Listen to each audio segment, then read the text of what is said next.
We spent kind of a lot of time out in the summer. She really did love it down here. Charlotte's mother died at home this summer, not of COVID, but of cancer.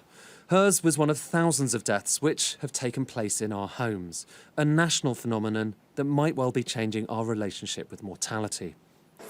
Much has been made of what's happened in care homes and in hospitals, but far less has been said about something else, something that's been evident in the data for some time.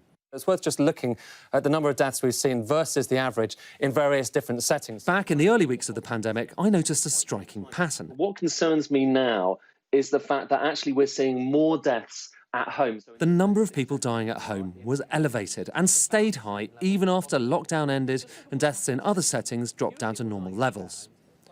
Charlotte's mother was effectively one of those data points, but her story underlines this is more complicated and challenging an issue than anything a chart can tell you. The thing that people need to recognise at the minute is that people don't have the option. It's very much if you want to spend time with your family member, then you're forced into caring for them at home. And whilst that may have been the decision that you come to in a normal world, and you may, decide that that's the right thing for you, in this life, at this present time, you just don't have the choice. And I think when you're stripped of that choice, suddenly everything can feel quite overwhelming. Looking back on it, it was undoubtedly one of the hardest thing we've all had to deal with. And it being in the house, we now have to live in this house, and it is still home, but there are some quite painful memories. It is one of the rarely told stories of the pandemic. Even what might be described as normal deaths are happening differently these days. Selina, who works in a hospice in Devon, has certainly noticed a change. There really isn't a day that goes by now that we don't have a death, because I think where, again, they've not accessed the support that they've needed, that people are just dying a lot quicker because of that. So yeah, we're seeing an awful lot of that, a lot of death. The latest figures from the Office for National Statistics show that in domestic settings, excess deaths, in other words, the number of people dying above historic levels, are still elevated. Since March, there have been 28,000 excess deaths at home, more than in care homes, hospitals, or any other setting. But as more have died at home, their ability to access the support they need is diminishing. According to a survey of hospices seen by Sky News, more than 2/5, around 44%, think they'll have to reduce the volume of services they can provide for palliative care and end of life. Some 93% are concerned that people could miss out on the support they require.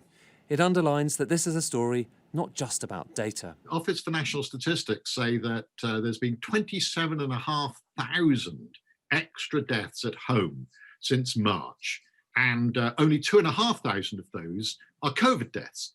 So there's 25,000 of these extra deaths have occurred at home, each family on their own. What has been the quality of those deaths? What has been the end-of-life care at home, which is so important? There is another potential explanation about why deaths at home are so high, and that is that many are suffering because they are either unable or unwilling to go into hospitals, care homes or other settings. Adrian was due earlier this year to have a potentially life-saving operation on his liver after his bowel cancer spread there. But when the pandemic struck, the operation was cancelled. Devastated. Yeah, absolutely devastated.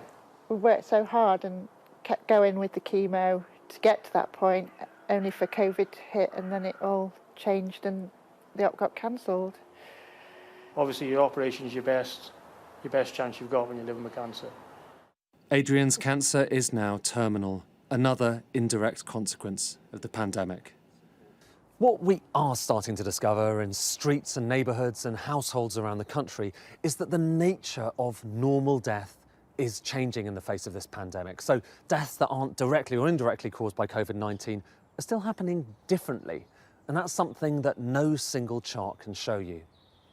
As Britain steels itself for a second surge of the virus, it is yet another reminder that we're only beginning to understand the consequences of this disease for our lives and our deaths. Ed Conway, Sky News.